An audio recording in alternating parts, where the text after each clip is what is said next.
கந்தர் அனுபூதியில் 3வது பாட்டு, அற்புதமான பாடல். வானோ புனல் பார் கனல் மாருதமோ ஞானோதயமோ நவில் நான்மறையோ யானோ மனமோ எனையாண்ட இடந்தானோ பொருளாவது சண்முகமே. இந்த பாடலில் மெய்ப்பொருள்னா என்ன அப்படிங்கிறத நமக்கு உணர்த்துறார். மெய்ப்பொருளை அவர் உணர்ந்துட்டார். நமக்கெல்லாம் சொல்றதுக்காக வேண்டி கொஞ்சம் விளக்கமாகவே சொல்றார். மெய்ப்பொருளுங்கிறது என்ன, அந்த இறை அனுபவம் என்ன, அது 50 பூதங்களில் ஒன்றா, வானா, ஆகாயமா? இல்லை, ஆகாயமும் இல்லை. வானோ புனலோ 50 பூதங்களில் நீரா? நீரும் இல்லை. பாரோ நிலமா? 50 பூதங்களில் நிலமா? அதுவும் இல்லை. மெய்ப்பொருள் வானோ புனல் பார் கனலோ 50 பூதங்கள் அது நெருப்பா? அதுவும் இல்லை. மாருதமா? அதுவும் இல்லை. அது ஞானமா? ஞானோதயமா? மெய்ப்பொருளுங்கிறது என்னது? வெறும் ஞானம் மட்டுமா? ஞானமும் இல்லையே. ஞானோதயமோ? ஒன்று ஒன்றா சொல்லிட்டு வர்றார். நவில் நான்மறையோ?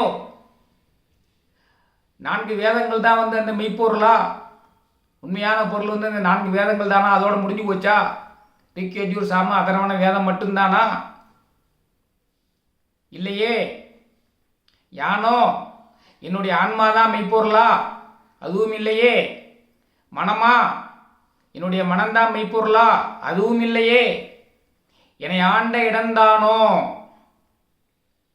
என்னை ஆட்கொண்டானே, என்னுடைய மமகாரம் என்ற என்னுடையது என்ற என்னுடைய கர்வத்தை என்னிடமிருந்து தூக்கி போட்டுவிட்டு, நான் என்ற அகங்காரத்தை என்னிடமிருந்து தூக்கி போட்டுவிட்டு, அவனே தான் தூக்கி போட்டான். நான் அதுக்கு எந்த முயற்சியும் செய்யலை அப்படின்னு அருணகிரிநாதர் சொல்றாரு. தூக்கி போட்டுவிட்டு என்னை ஆண்ட இடந்தானோ, என்னை ஆட்கொண்டானே, அவன்தான் மெய்ப்பொருளை உணர்த்தியவன். பொருளாவது சண்முகனே. இது எதுவுமே இல்லை. பொருளானது சண்முகன்தான் மெய்ப்பொருள்.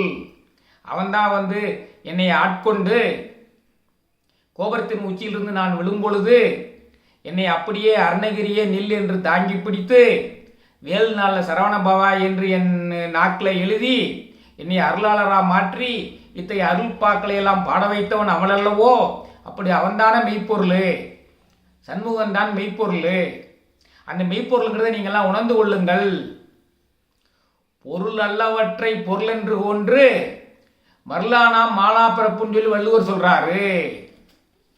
வள்ளுவர் என்ன சொல்றாரு? பொருள் அல்லவற்றை பொருள் என்று உணரும் மருளானாம் மானா பிறப்புங்கிறாரு.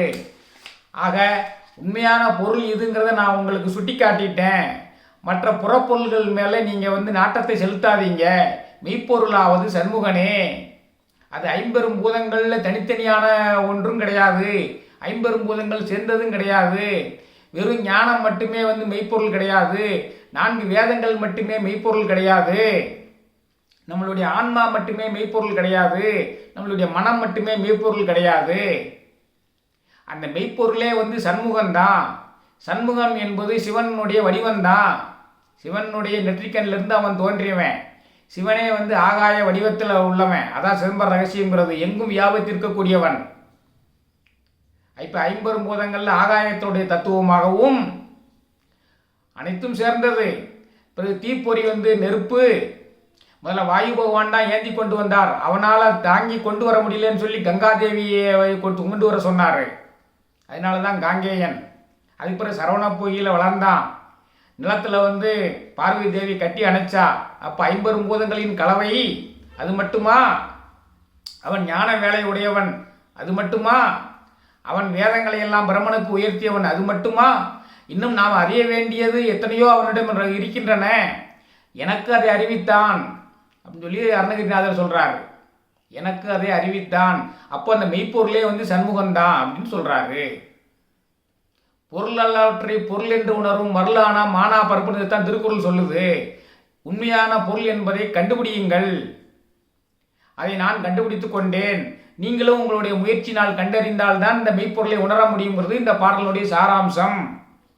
வானோ புனல் பார் கனல் ஞானோதயமோ நவில் நான்மறையோ யானோ மனமோ இணையாண்ட இடந்தானோ பொருளாவது சண்முகனே. பொருளாவது சண்முகனே. அது ஒன்று ஒன்றா நமக்கு விளக்கி சொல்கிறாரு. 50 பூதங்களின் கலவையாக வந்தவன் தான் முருகப்பெருமான். அது மட்டும் கிடையாது, ஞானம் மட்டும் கிடையாது, நான்மறைகள் மட்டும் கிடையாது, நம்மளுடைய ஆன்மா மட்டும் கிடையாது, நம்மளுடைய மனம் மட்டும் கிடையாது. அதுக்கும் மேலே நம்ம உணர்ந்து கொள்ள வேண்டிய ரகசியங்கள் இருக்கின்றன. மெய்ப்பொருள், அந்த மெய்ப்பொருளை உணர்த்தக்கூடிய வல்லமை உடையவன் நம்மளுடைய சுப்பிரமணியன், முருகன், இறைவன் அப்படின்னு சொல்கிறாரு. அதான் இந்த பாடல், 3வது பாடல். வானோ புனல் பார் கனல் மாருதமோ ஞானோதயமோ நவில் நான்மறையோ யானோ மனமோ இணையாண்ட இடந்தானோ பொருளாவது சண்முகனே. பொருள் சண்முகன் என்பதை உணர்ந்து கொள்ளுங்கள். 6 இயல்புகளுடைய சண்முகன் தான் மெய்ப்பொருள் என்பதை உணர்ந்து கொள்ளுங்கள் என்று கந்தரர் 3வது பாடலில் நமக்கு அற்புதமாக விளக்குகிறார். நன்றி.